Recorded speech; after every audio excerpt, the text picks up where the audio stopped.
SFJ 4x4 Studios presents in my oversized four-wheel drive Jeep.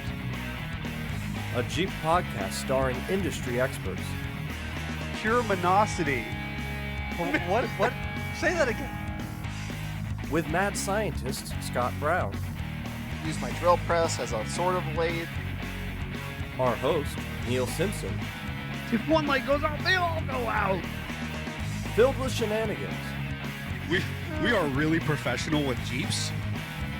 This is I Speak Jeep.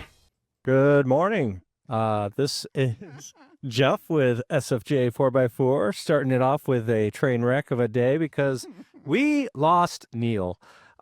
He is there somewhere in the U.S. We thought maybe from Oklahoma City, but we're not sure. So we are currently trying to retrieve Neil. I don't know where he's at. But over, try to get you guys a little bit of an episode, do something. Something's better than nothing. Mm-hmm. We got mad scientist Scott sitting over there. And the producer guy over there, Jeff. Just Jeff. Just Jeff. Yep. I'm trying not to make it any more of a train wreck.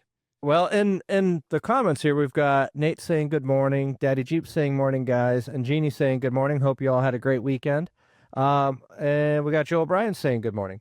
So good morning, everyone. And again, right now we are, yes, we lost Neil. That's correct. But I think we may have found him. Here we go. I'm trying to bring him on now. Nate says he beat you this week, so that's a new record. Yvonne says good morning. Can you hear me okay? You're there. I'm going to do my spiel. Go ahead, Jeff. Did we do it? I did kind of do an intro, yeah, kind of. Wonderful. No, he didn't. I missed it. I unplugged it and plugged it back in. That's sometimes what you got to do. I told everyone that we lost you and you're somewhere in the U.S., but we were trying to relocate you. So Most of those things are accurate. that's where we're at. Davey put live from OKC on our overlay, so live from Oklahoma City. I don't know if that's actually where you are or not, but that's what we're running with. So I am currently at quite literally, the Cowboy Truck Plaza and Smoky Poke, just north of Oklahoma City. Okay, Sounds very fitting. so that works. You're live from the OK Corral. That's not Oklahoma City. That's the OK Corral. Let's just get out of the way first and foremost that anybody who thinks that they see the coverage of Las Vegas and SEMA and they literally see the glitz and the glam, right? And they think everybody's living the high life. Let's just flat out get out of the way that my son and I are sleeping in the trailer and the pictures that I've posted online. So you'll see our outfit, our setup. And last night it was in the teens. We are north of the city enough that I'm officially in the plains of Oklahoma. And it was real cold. It was real cold in the trailer. There's snow on the ground here, so I don't think any of the local listeners are going to care. I'm just saying, this has been an adventure. Yeah, absolutely. Epic proportions. And, again, I'm such a firm believer in trying not to leave things up to too much chance. And so if we were going to get these Jeeps out there and do us, then I'm going to personally. I'm going to interrupt you because there may be some listeners that don't actually know why you are remoting in from across the country. So what if you quickly just do an overcap of why you're in Oklahoma and what's going on and how you ended up there? Yeah. So as one of our check boxes of a business and a degree of legitimacy was to participate in arguably the world's largest display of aftermarket parts and builds at the SEMA 2025 in Las Vegas. And so we had the unique opportunity to not have just one, but two Jeeps displayed inside the convention center in Las Vegas. The caveat is we have to get them there.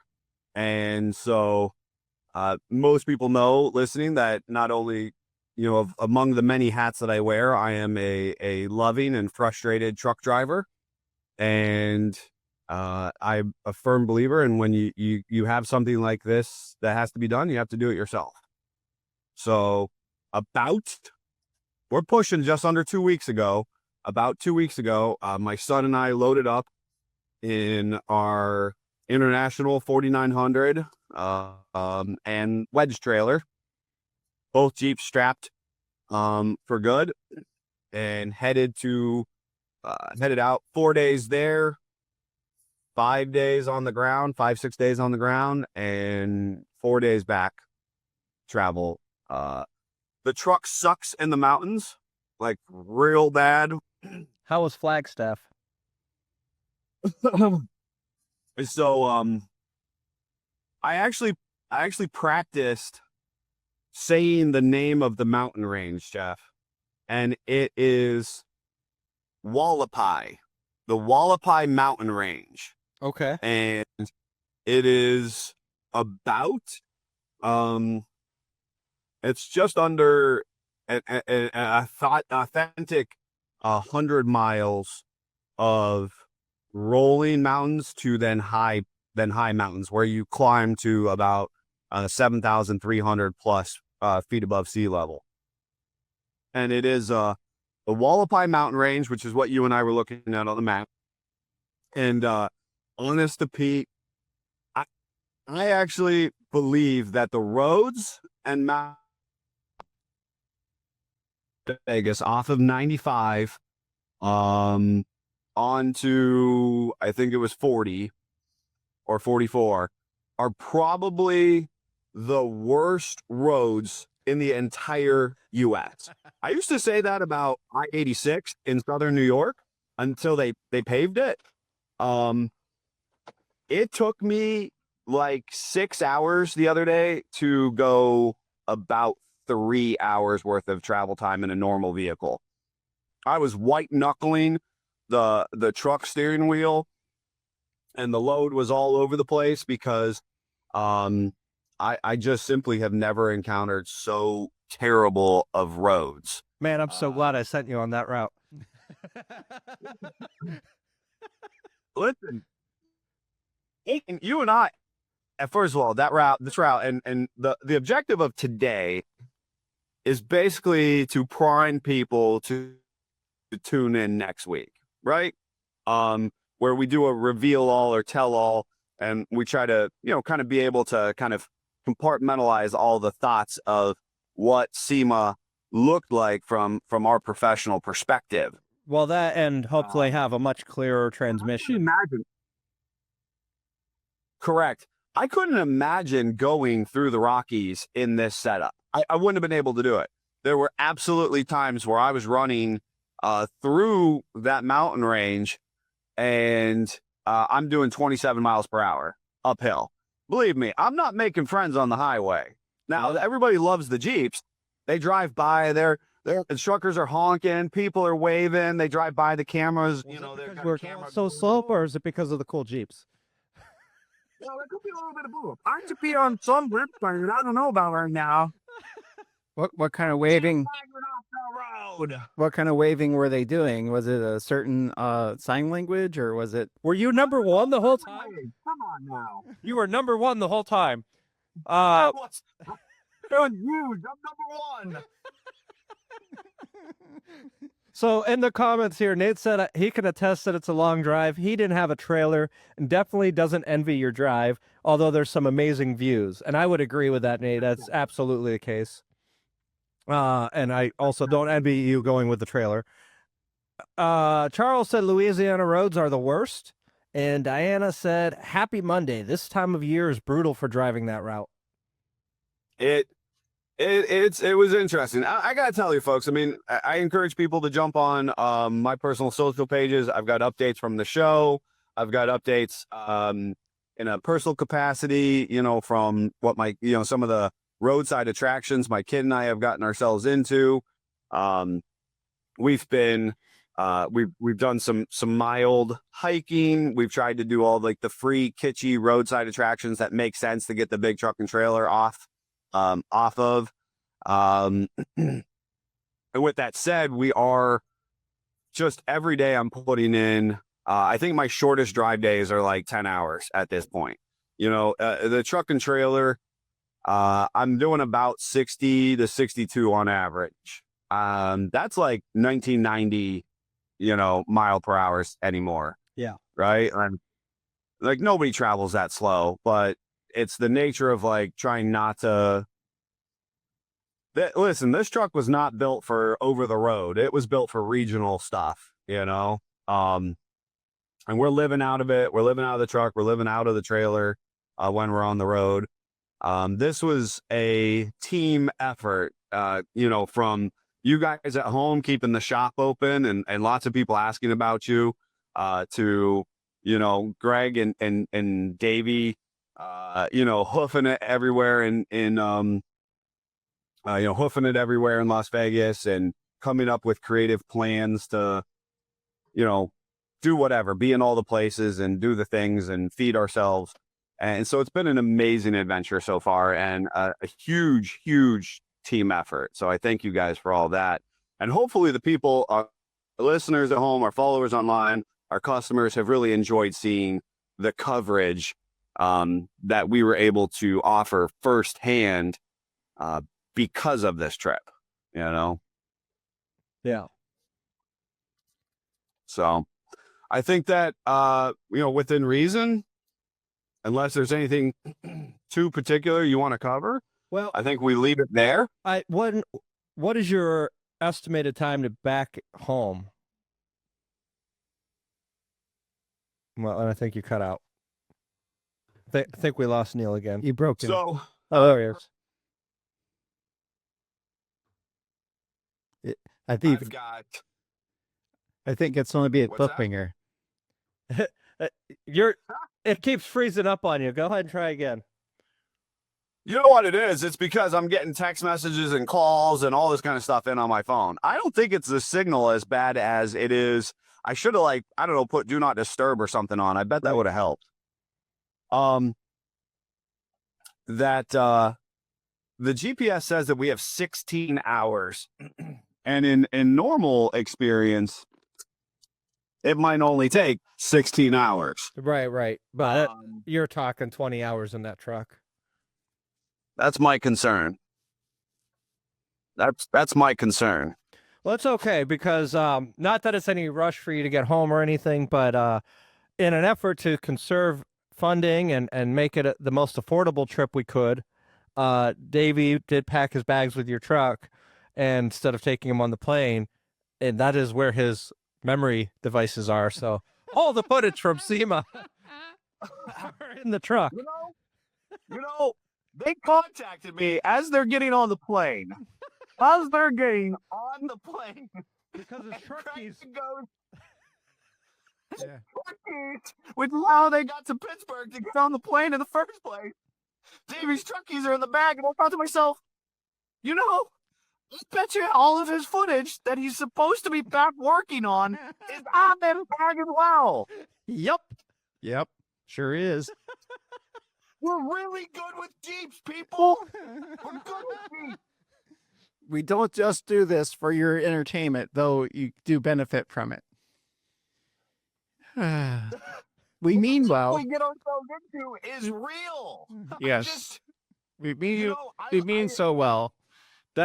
In that moment, and here's the problem, and that I want you to know, it has nothing to do with conserving funding. He carried that bag on the plane with him previously. Here's the thing, or a bag like that. I remember this moment in the hotel room when I was like, yeah, leave your bag here. He had like 3, his bag from the week and whatnot. And I said, yeah, Leo and I will load them. We'll pack the truck and trailer nicely, blah, blah, blah. And I had this moment where like Davey paused. Where Davey like stares at you for a second? Yes. Gen Z stare. System loading. Yeah. System loading. And he stares at me for a second. And he's like, okay. And I promise you, I hauled 2 bags out for him. And in that moment where it's buffering in his brain and he's staring at me, he puts a third bag down. And I thought, okay, we've got plenty of room, you know? Right. And I thought, why am I hauling 3 bags back? But whatever, you know, but whatever. And then when Greg texted me, he was like, yeah, we have no keys to drive the truck that's parked in the Pittsburgh airport back to Conneaut. But don't worry, somebody from Davy's family is going to travel the 2.5 hours down to the airport for us to bring the spare keys. Yep. All of that happened. But I thought in that moment, and Davey the whole week is like, I got to make this video. We got to get this out. You know, we got to shoot this intro. He's like, I'm going to get back. We're going to get this video out. And I thought to myself, cool. And in that moment, when the keys were not in with them, I thought, Davey is not going to be working on that video until I get back. That is true. Yeah, that is accurate. And then in the comments here, real quick, Daddy Jeep had said the goal is always to beat that time, referring to your GPS time. Sometimes we fall short of our goals. We need to find the international 4900 GPS so that it's more accurate. Change it to the rocking route. Oh, God. Bicycle. Bicycle route. Yeah, it might be more accurate. The bicycling route. I can bicycling route. What I hear is you need to do a little check on his social show, walking, bicycle, and then average Jeep travel time. If you guys want to know, I'm averaging 6.3 miles per gallon. Woo! All the smiles per gallon, just like the Jeep life. Yeah. But 6.3 miles per gallon, and I believe we're reaching the point where the truck is shaking itself apart. Oh, good. Well, and you did do a pseudo oil change down there as well. So those that aren't on your social. I did an oil change laying in an O'Reilly's parking lot that had bars on the windows, had the retractable, bars that come down over the windows and doors. Did they put them up when you pulled in? There's so much I could tell you guys about that O'Reilly's. Davey, I have pictures. I'm going to post them on my social at some point of Davey making friends with a truck driver. Had wandered off to see if the said truck driver had a charging cord, because of course, again, in Davey's wisdom, he put the charger on this on the outlet overnight, but did not have them plugged in apparently. So his batteries did not charge. So now we're trying to shoot off site, and his battery is diminishing more and more. And he decides to go make friends with a trucker who in that moment is moving all the Teslas. The O'Reillys happen to be next to a Tesla holding area. You've never seen so many Teslas penned up in one area. And guy says, no, I don't have anything for you, right? And Davey and him apparently have a full conversation enough where I'm like, I tell my son to grab his camera, start taking pictures of Davey making friends with the truck driver. Davey goes to leave said truck. Guy goes, hey, come here. Davey walks back over to the truck. Guy cracks open like a Miller Lite, pours it into his coffee cup, laughs, and starts drinking behind the wheel of his truck. Oh, good. Was Davey invited that was to my get in the oil truck? change. I honestly think that's what's happening. I honestly think that's what was happening. You almost lost Davey to trafficking? I mean, correct. We almost lost the Savage to Tesla trafficking of sorts. Oh boy, folks! If you've seen Savage, dang. So Davey almost got trafficked in the O'Reilly's parking lot, and so I do the pseudo oil change. Yesterday, Leo and I ended up on a Native American reservation, which is where we slept last night. pretty cool truck stop. You know, a dive truck stop, if you will. Did you And get to that's join in any of their Powwows. powwows No, or? yeah, don't, Jeff, don't. No, that's not. It's just a space, Jeff. Just a space. Normal freaking U.S. citizens in a space. They just happen to have their own space. Listen, I know people that live down there. They go to the powwows. That's a normal thing.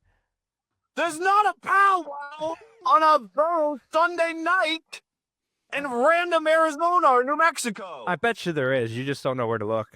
They saw the truck and were like, we're not telling about the powwows. Well, you'll like this, truck. I You then got the had peace to. pipe. You just don't want to share.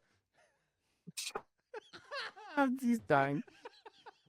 The face froze perfect for that. Right. And on that note, Well, is he coming back? You know, he's done. He's gone. Yep, he's gone. So, wait, he's trying to come back. He's back. We broke the internet. You're back. We broke the internet. We broke it. All right. That's our signal. This is off the rails. Yep. We're going to again next Monday. Join us live. I'll be in studio. I hope I won't be on the road still. The walking route. I think we have enough time to get here by Monday. You come in straight from the road. You just go right into the studio. Roll in, eyes are drooped. Your frozen picture right after I talked about the peace pipe. Tony says that's a profile pic if I've ever seen one. Oh God. Oh God. And my wife obviously commented that she grew up going to those powwows and it's an amazing experience. So Of course she did. I'm sure it was. That was not. I was tightening fuel fittings on the truck with a 1990s Sears Craftsman made in China little home brewed toolkit that I have on the truck. perfect. Not at a powwow. Until next time, Jeep on. Jeep on. Jeep on.